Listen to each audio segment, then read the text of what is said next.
Samantala, pinaghanap pa rin ang suspect sa pamamaril sa Bacoor, Cavite nitong Sabado. Ang pamilya ng mga biktima, hustisya pa rin ang panawagan. May ulat on the spot si Chino Gaston. Chino?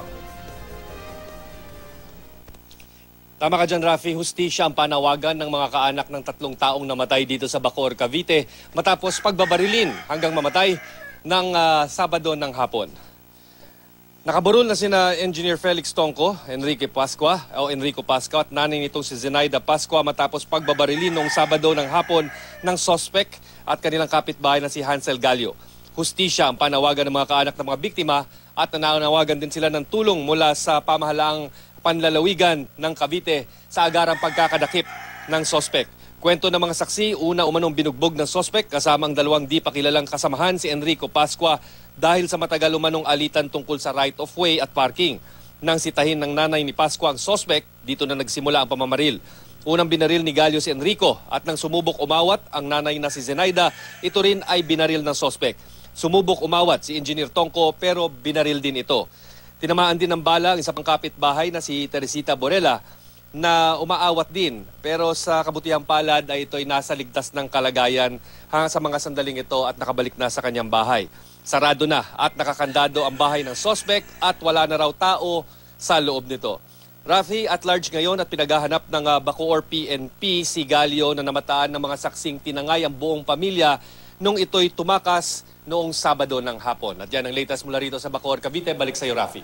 At Chino, meron ba tayong impormasyon kung meron pang ibang kaso itong naturang suspect dyan sa kanilang lugar? Alam mo, Rafi, kwento ng mga taga rito no, na matagal nang nakatira dito at yung sinasabi nila yung suspect ay matagal na rin dito. Ang kanilang pagkakalarawan dito ay tahimik daw ito at mula noon daw ay wala naman daw itong problema dito sa kanilang mga kapitbahay. Pero nagsimula lamang ang alitan nung nagsimula raw magpatayo itong suspect ng kanyang extension ng kanyang bahay na umabot sa pangatlong palapag at medyo nagkaroon ng pagtatalo tungkol dito sa right of way at yung sinasabing pagbubukas ng isang gate dito sa likod ng kanilang bahay kung saan idinadaan yung kanyang pinapasadang van. Dito daw nagmula ang pagtatalo ng mga kapitbahay na dati naman ay wala raw problema sa isa't isa. So kung ang background lamang ng suspect daw ang pag-uusapan ay alam nila ito'y tahimik at wala daw problema, labas lamang nung nagsimula na ang kanilang alitan nung nangyari nga itong pagtatalo tungkol sa right of way at parking dito sa kanilang lugar.